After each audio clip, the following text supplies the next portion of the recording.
this is an event that I always make an effort to join.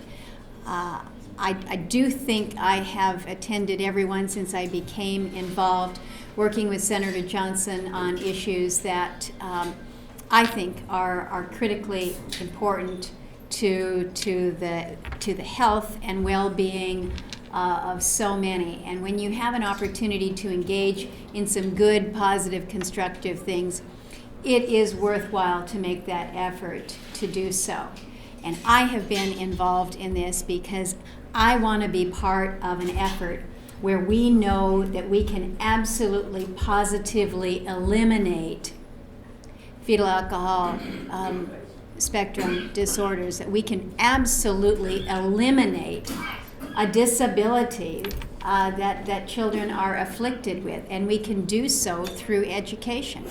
There are so many things that we deal with. There's so many, whether it's cancer or whatever form of disease, there's so many things that we're still struggling so much with. I just lost a very, very, very dear relative to ALS, a disease that for decades now we've made no advancement in trying to understand how we will eliminate that dread disease. We know exactly how we're going to eliminate FASD. It is just by not consuming alcohol when you are pregnant. The message is simple, the message is clear, the message needs to be repeated. When I came in, I was looking at my notes because for so many years I have come to this gathering and I have remarked on Alaska's just dismal statistics when it comes to maternal alcohol consumption and the devastating impacts. But I really feel like we can stand up and speak about good news in terms of the reductions in children being born with FASD in the state of Alaska. And it's coming about because the message is getting through, because of what we're doing with the education, with the prevention. We trying to look at the light here.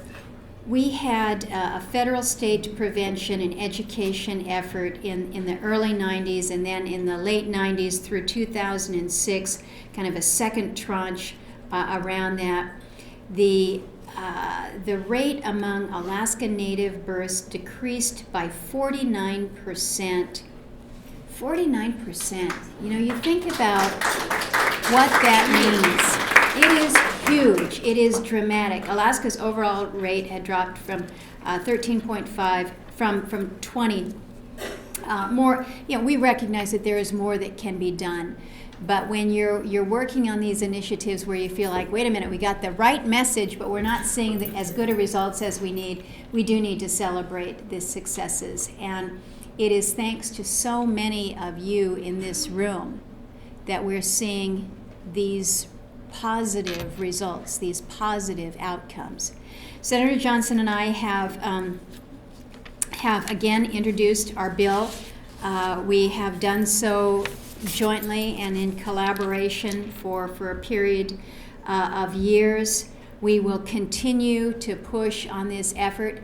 As you talk with folks on the Hill, encourage them to join us, encourage them to work with us on this legislation that again focuses on the prevention side of it, helps to facilitate federal grants so that we can implement a demonstration project, offer supportive services for the training. There is so much more that we can do.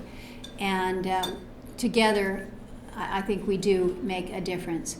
We've got some changes that we can put in place here federally, working with our state partners, working with our local partners, and working with families who are out there making a difference for us every day. I want to be on the winning side of this with you all. And the winning side is that there are no children born who are afflicted with fetal alcohol syndrome. that's when we can declare victory on this. So we'll keep at it, you'll keep at it, but I'm honored to once again stand with you from Alaska to Maine and all the places in between. Let's make it happen together. So thank you for your leadership.